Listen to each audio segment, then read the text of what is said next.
However, Justin Herbert was able to march down the field with 45 seconds on the clock in LA, would get the win with a walk-off field goal. Tua sounds off after the L.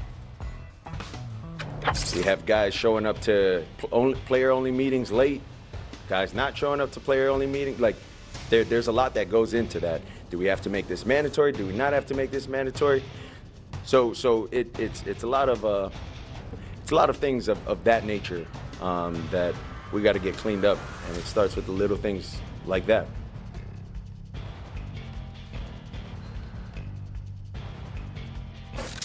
Tua Tagovailoa just airing out the dirty laundry post-game. Cam, I'll start with you. Is Tua the problem in Miami?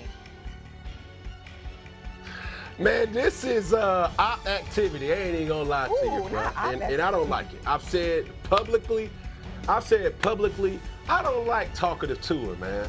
And if you're analyzing everybody's show up mode, or you checking people's attendance during a players only meeting, what does that say about the highest paid player in that roster?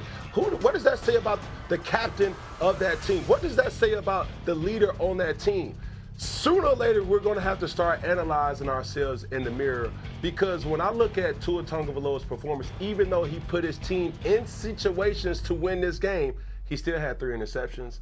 It doesn't look, I don't care whose fault it was, you still put yourself in position to say, okay, well, people ain't showing up for players-only meetings.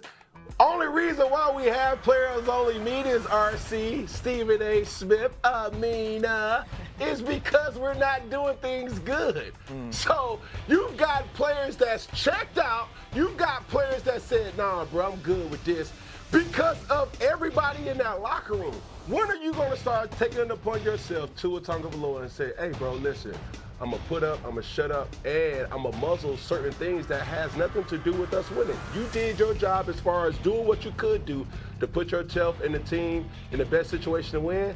But to sit up here and say, what comes from this? That's all I'm basically asking. What comes from you saying, hey, guys ain't showing up to these meetings, doing, hey, bro, you're reaching. And in any other sport, let's say basketball, because of Stephen Anthony, that's still a foul, flagrant at that, because you go into the public to spew out your emotions, and that's not how you should do it.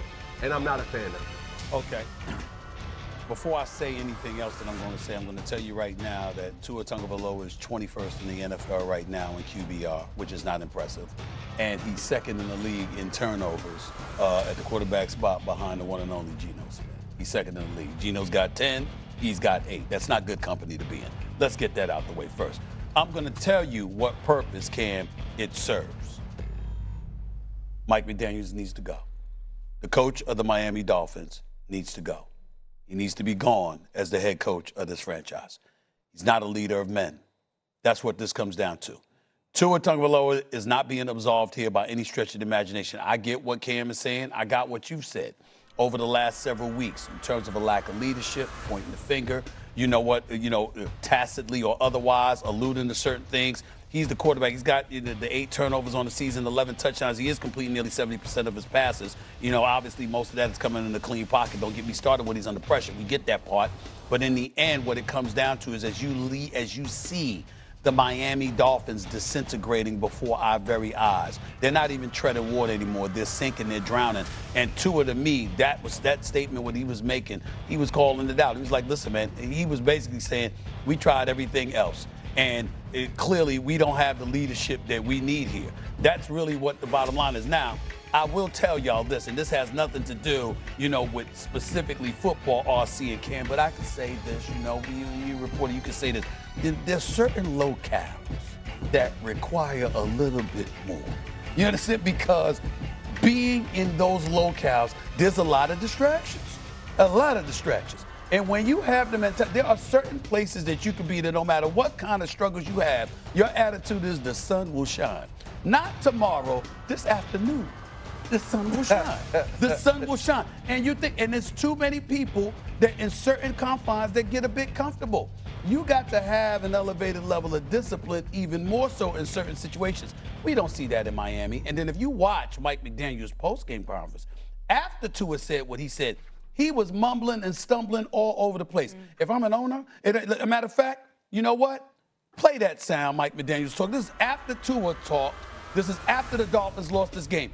Watch this and tell me, if you're the owner of the Miami Dolphins, if you're the GM of the Miami Dolphins, how are you supposed to feel after watching this? Take it away. It sounds like there was something on his mind with regard to the specific meetings with a couple individuals. Clearly, he's sending a message. But from my standpoint, everything that I've asked of the guys, they have delivered on, and so I'm sure whomever he's talking to, they'll deliver, as well as he's a direct communicator with his. Can't take it anymore. Turn it off. Turn it off. Everything I've asked the guys to do, they've done. You're 1-5, and he said that. That's all you needed to hear. Yeah. I think they need a new voice in Miami. Yeah, I agree with that. Mike McDaniel leads with the one voice that he has. He's the good parent. He's the weekend parent. You know, when couples split and the kids spend the weekend with one parent and the other parent's there Monday through Friday, you got to take them to school, right? You got to make sure the homework is done. Nobody ever likes that parent as much as the other one, but they depend on that parent, right? He's the weekend parent. And so somebody else has to step up. But this was all fine and good when we were scoring 70 points against Denver and Vance Joseph's defense and when players were making plays. What I don't like, and Cam has said this for weeks, I don't like talkative Tua, right? I was waiting to comment on that. I don't like pillow talkative Tua, right? It's okay to talk, right? But there should be a Tua Tagovailoa Miami Dolphins interview rule. You can only talk about yourself. And whatever you feel about yourself and the way that you do your job, that's what I want you to talk to people about. When they ask you a question about why this team is struggling, you could say, you know why this team is struggling? I threw 3 interceptions today. Or you know why this team is struggling? We had an opportunity against the New England Patriots late in the game to tie the score or to win, and I threw an interception to Mapu. Or you know why this team is struggling? We're down 7 points to the Buffalo Bills, and I get intercepted by Terrell Bernard. You can say all of those things, and here's what I'm going to do to fix it. But when you go to a press conference or when you go to a post-game interview and you've thrown 3 interceptions, you end the game with an interception to Derwin James, and you talk about everybody else, that's deflecting. That's when you have no answers or solutions. Yeah, no, I agree with you. There are certain things that you just want to keep inside of the locker room. Cam, I'll give you the final word on this. Yeah, Stephen A., I don't agree with you. Sure. And the reason being is great teams or good teams are